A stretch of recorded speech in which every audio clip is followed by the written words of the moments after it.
السلام علیکم، میں ہوں رضوان اشرف۔ پاکستان میں اس وقت سیاست عمران خان کے گرد ساری گھوم رہی ہے۔ پاکستان میں سیاست ہو رہی ہے یا تو عمران خان کی حمایت میں لوگ بات کرتے ہیں، عمران خان کے حق میں بات کرتے ہیں، یا پھر اینٹی عمران خان ہے۔ دو ہی طرح کے اب یہاں پر بیانیے ہیں، دو ہی سینٹر ہیں اور دو ہی مرکز ہیں۔ ایک مرکز وہ یا ایک سینٹر وہ ہے جو اینٹی عمران خان ہے، اور اس کے اندر آپ کو یہ ساری پی ڈی ایم کی جماعتیں اور ان کے جو صحافی ہیں وہ آپ کو نظر آتے ہیں، اور دوسری سائڈ پہ اکیلا عمران خان۔ تو اینٹی عمران خان یا پرو عمران خان، یہ پاکستان میں اس وقت سیاست ہو رہی ہے۔ تو عمران خان کو جو چھوڑ کے جانے والے لوگ ہیں ان کو اب اس بات کا احساس ہو رہا ہے، ان کو سمجھ آ رہی ہے۔ پتہ تو اس وقت بھی ان کو تھا، اور یہ جو عمران خان کو چھوڑا ہے، پی ٹی آئی کو چھوڑا ہے، یہ وقت ثابت کر دے گا، وقت بتا دے گا۔ اور یہ اب جمعہ 8 دن ہے، اس کے بعد پتہ چل جائے گا، وہ بھی بتا دیں گے کہ کس طرح سے گئے، کیسے گئے، کیوں ان کو بھیجا گیا، کیوں ان کو نکالا گیا، کیوں دوسری پارٹیوں میں دھکیلا گیا، زبردستی پارٹیاں بنائی گئی، وفاداریاں تبدیل کی گئی۔ یہ تمام چیزیں سامنے آ جانی ہیں۔ آخرکار سچ تو سامنے آتا ہے، سچ تو نہیں چھپتا، وہ ایک نہ ایک دن سامنے آ جاتا ہے۔ تو اب جو یہ معاملہ ہے عمران خان کو چھوڑ کے جانے والے لوگوں کا، ان کو یہ بڑا احساس ہو گیا، اور اس کے اندر سب سے پہلے جو نمبر آ رہا ہے وہ ہے فواد چودھری کا۔ فواد چودھری نے کھل کر دبنگ انداز سے پی ڈی ایم کے اوپر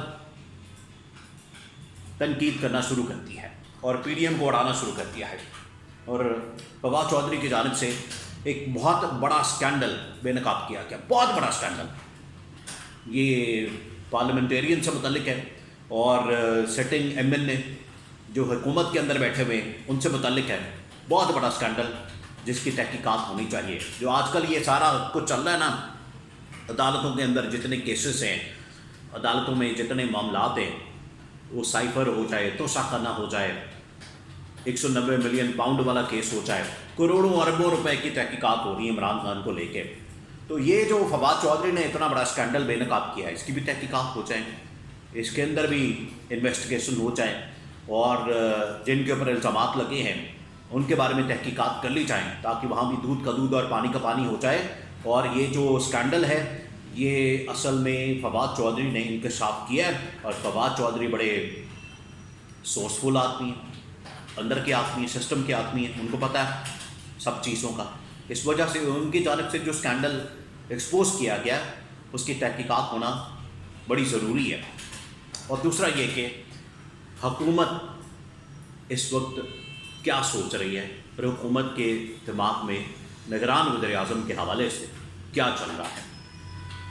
فواد چودھری آخرکار ان سیاستدانوں میں شامل ہیں جو یہ سمجھتے ہیں کہ پاکستان میں صرف مفادات کی سیاست ہوتی ہے، پاکستان میں تو نظریے کی سیاست ہی نہیں ہوتی، پاکستان میں تو نظریہ نام کی چیز ہی کوئی نہیں ہے، طاقت کے لیے سب لوگ سیاست کرتے ہیں، پاور کے لیے سیاست ہوتی ہے، پاور پالیٹکس ہوتی ہے۔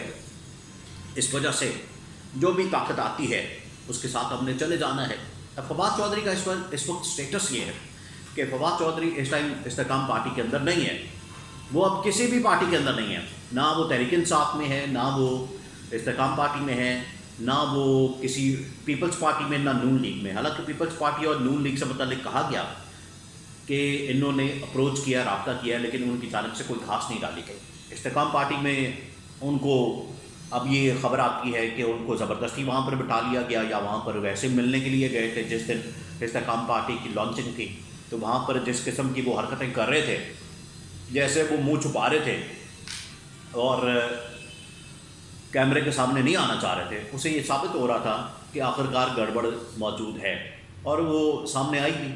فواد چودھری اب کسی اور پارٹی میں اس وقت نہیں ہے جب سے انہوں نے تحریک انصاف کو، پی ٹی آئی کو چھوڑا ہے، اور اگلے الیکشن میں ہو سکتا ہے کہ فواد چودھری انڈیپینڈنٹ یعنی کہ آزاد حیثیت سے الیکشن لڑیں، اور یہ اس وقت جتنے پیپلز یہ جو پی ٹی آئی سے نکلے ہیں یہ اب آزاد حیثیت میں جائیں گے. اگر تو ان کی پی ٹی آئی میں واپسی نہیں ہوتی پھر یہ آزاد حیثیت میں جائیں گے, الیکشن لڑیں گے اور پھر دیکھا جائے گا کہ حکومت کس کی بنتی ہے, وہاں پر جانے کے ان کے چانسز ہیں. تو فواد چودھری بھی ان میں سے ایک ہے جو کہ ان کے چانسز ہیں کہ وہ بھی آزاد حیثیت میں الیکشن لڑنے کے بعد اس حکومت میں چلے جائیں جہاں پر یہ آزاد حیثیت میں لڑنے کے بعد حکومت بنے گی, ادھر یہ چلے جائیں گے. اب انہوں نے ایک بہت بڑا اسکینڈل بے نقاب کیا ہے اور وہ ہے سٹنگ گورنمنٹ اور ان کے اندر بیٹھے ہوئے ایم این اے جو آج کل کابینہ کے اندر بھی ہیں, وزراء بھی ہیں. ان کے ایک نیو یارک کے دورے سے متعلق, نیو یارک کے ٹور سے متعلق, نیو یارک کے امریکہ کے دورے سے متعلق کہا گیا کہ 25 سے 30 لوگ گئے ہیں ایم این اے, جس کے اندر یہ نور عالم وغیرہ اور یہ باقی ایم این اے شامل ہیں جو گئے ہیں وہاں پر. اور وہاں پر جا کے شازیہ مری بھی پیپلز پارٹی سے بھی ہیں اور کچھ لوگ نون سے بھی ہیں, وہ گئے ہیں اور انہوں نے وہاں پر نہ صرف سیر سپاٹا کیا ہے بلکہ اپنے رشتہ داروں کو بھی ساتھ لے گئے ہیں. تو کروڑوں روپے کا یہ دورہ بنتا ہے, کروڑوں روپے کا, کیونکہ اس کے اندر آنے جانے کا جو خرچہ ہے ایک تو وہ, پھر وہاں پر رہنے کا جو خرچہ ہے, کھانا پینا رہنا, پھر اگر بندہ امریکہ چلا جائے تو پھر شاپنگ کرنی بھی بنتی ہے. تو یہ تمام چیزیں سرکاری کھاتے میں, سرکاری خرچے میں, سرکاری خزانے سے نکالی گئی ہیں جو عوام کے ٹیکس اور عوام کے پیسوں سے سرکاری خزانہ چلتا ہے. تو اس کے اوپر فواد چودھری نے کہا کہ اس کا جواب دیا جائے اور اس کی تحقیقات ہونی چاہیے. اور آج کل کے دور میں جو یہ پاکستان کے اوپر حالات بنے ہوئے معاشی طور پر, پاکستان کے اندر تباہی اور بربادی پھیری ہوئی ہے, آئی ایم ایف سے ہم بھیک مانگتے پھر رہے ہیں, نہ صرف آئی ایم ایف سے بلکہ یو اے ای سے, سعودی عرب سے, چائنا سے, ہر ایک سے بھیک مانگ رہے ہیں. اور اب یہ بھیک کا سلسلہ تو چل رہا ہے, لیکن ساتھ ہی ساتھ ان کے جو سیر سپاٹے ہیں, ان کی جو یاشیاں ہیں, ان کے جو سرکاری کھاتے ہیں, سرکاری اخراجات, ان کے اوپر جو انہوں نے ہاتھ صاف کیا ہے اس کی تحقیقات ہونی چاہیے. اور فواد چودھری نے یہ بہت بڑا اسکینڈل اس حکومت کا بے نقاب کیا اور یہ ابھی شروعات ہے, یہ بھی آپ ذہن میں رکھیں, یہ ابھی شروعات ہے. آگے اور بڑے اسکینڈل آنے ہیں اس قسم کے. آٹا اسکینڈل آیا تھا ان کے دور میں کہ اس کے اندر شاہد خاقان عباسی, ان کی اپنی حکومت نون لیگ کے اپنے بندے نے کہا تھا کہ آٹا اسکینڈل کے اندر ہی 20-25 ارب کا ٹکا لگا دیا. 20-25 ارب کا چھوٹا سا ایک پروگرام تھا آٹا فری کا, تو اس کے اندر 20-25 ارب کھا گئے. تو باقی آپ اندازہ کریں کتنی لوٹ مار ہے یہاں پر.